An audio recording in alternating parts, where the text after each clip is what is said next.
Hey FB, it's me. Happy Thursday. I hope everyone's gonna have a great day. It is not raining, and I just finished dropping off Mini Me to school a little bit later than usual because he has back pain. And nothing bad, this comes to the territory of wrestling. So gave him a painkiller, as far as some Motrin, a lightweight, also some heating pads, and he should be fine. But just don't stress your body too much. It just comes to the territory of contact sports. So anyway, on my way to work, but I'll make this fast. It's not just one person. A few of you have reached out. I know this time of year, it's certain holidays that are really hard, especially if you have lost loved ones. Not just one, it's quite a few of you on this page, especially in the recent years. And, even for last night, Mini Me's friend talked to me about some experiences that he's had with his cousin. And Grant told me some things about one of his other teammates whose sister's having some issues. And for some of you guys who know my background, I did practice little practices for a bit between Santeria and Voodoo and Hoodoo, among other things. And a lot of those practices I have retired for reasons. Nothing wrong with it. It's nothing dark. But, the more you learn on deeper levels, the more you understand things. And everything comes with a price. So you just have to be careful about what you do, how you do it, your intent. And it's not something that you want to do all the time. I'm just a little bit different and kind of grown and matured in some areas. But I will tell you guys, for those of you who have lost someone who was really close to you, like for me, I know some of you have been on the ride with me as I lost my father, and how tight we were. That was not just my dad, that was my best friend, my confidant, business partner, mentor. And as fucked up as my life was with my mom and stepdad, if it was not for him, I probably would have made it as far as I made it. And for all of my success, whether it been real estate, property management, building businesses, for all the things I've done, it was my dad who believed in me and who pushed me, and he influenced me, and that's who made me who I am. It was always me and him against the world. And as some of you guys have been on the ride with me, have seen the really dark parts of my life where I just gave up. Even if I thought I was strong, I could not live without him. It's so hard. And even to this day, one of you guys mentioned to me, you still wait for that person that you can't believe that they're gone. And for some reason, I just wish I could just wake up and it'd be a dream. And he would walk through the door or either just call me or something. But it's crazy. It's such a ride, and it hurts because you can't replace it. But what you guys have to realize is the fact that person is just gone from a different form. Even my son said that a long time ago, as he saw me going through hard things, he had to remind me of what we learned. But it's just called this a temporary vacation because we'll see each other again. And even if they're not there physically, the hardest part is not being able to physically hear them and see them, interact with them, but their spirit is actually always around you. Some become guardian angels, some will just sit there and watch you the whole time, but they're always there. They'll make appearances here and there, but you just have to open yourself to see it.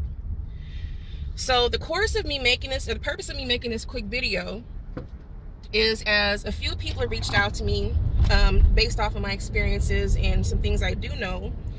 I would not consider this a conjure, but it's just a way to open a window to say hi to your loved one, or open a way to have some type of fragment of presence to physically feel them. So I'm gonna give you guys a quick tip here.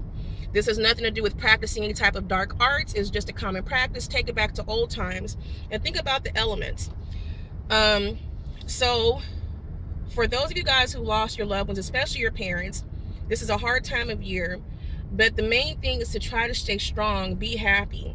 The hardest thing you could do is cry. It's hard, and it kind of creates static to where the person, even though they're there, they can't really be in contact with you, more so to where you can see them and manifest better. So for those of you guys who are interested, just try a little exercise, and know this is not any type of like underground crazy spell stuff. But at nighttime, between dusk and through dawn, I can say the better hours are the witching hours, probably between like 2 and 4 a.m.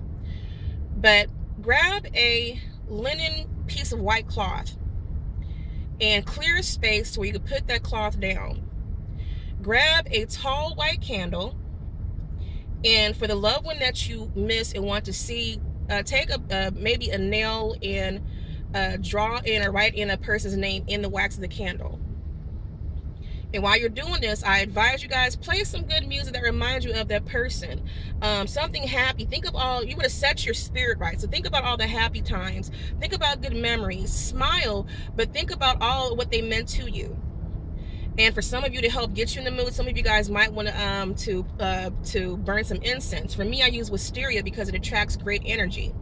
And for some of you who want to do this, I advise maybe you want to smudge your house or that room with sage, just to kind of get out anything negative and clear that space, so whoever's supposed to come in, they'll come in and on good terms.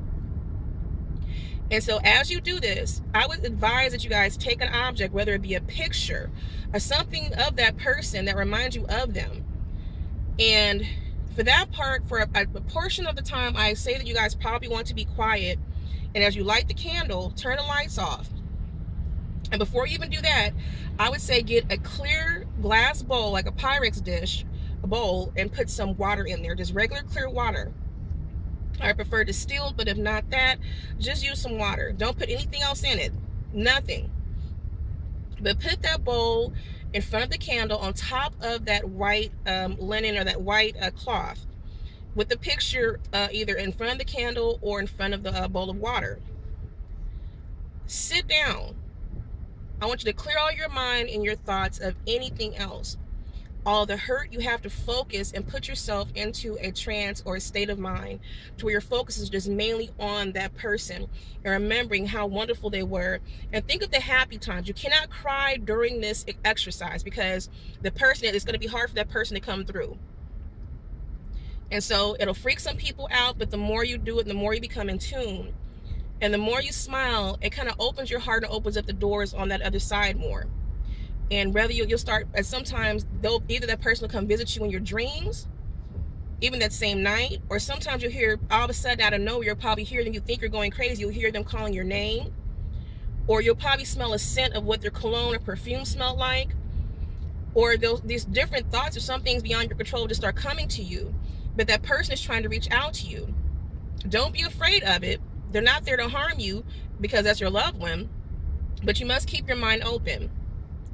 And the more you focus on this exercise, it's called putting yourself into an alternate state of mind, but it's a channel for you to reach over to that other side and for that loved one to reach over to you. And the more in tune you get, the more and greater your experiences will be. But you have to focus on happiness and not the pain. That's the key right there. It's a process for some, but the more you get into it, the better and more colorful your experiences will be. I guarantee it. So for those of you who miss your loved ones, it's something to try out, and it'll give you a peace of mind, because sometimes they actually even have messages to send to you, and it's a very metaphysical experience, but it is something that is very possible, and it does happen. So anyway, hate to ramble. I'm gonna play some music heading to work in this traffic, and wish everyone a great day. But just food for thought, not just for one person, but for many. Because even for me last night, his friend gave me a story about what his cousin went through with some other paranormal stuff. And I don't know, I just hear all the stories without even asking. Most people don't even know things about me, but I just hear it. And then Grant told me something about his other teammate whose sister's having these weird experiences. So of course he'll ask, Mommy, what do we do? Okay, well, for something like you're feeling you have to have a possession or there's something in the house, take a cup of salt, some sea salt, put it in the corner somewhere, or put it all around the corners and then dust that room out, or smudge it, just different things. And it's not anything to do with just one culture, because a lot of people use salts and sage and myrrh and frankincense and things like that. So don't think it's some type of witchery. It's just a part of a different type of code that's universal, by the way. So anyway, you guys have a great day. Let me get out this damn lane. This guy's getting on my nerves. Woo!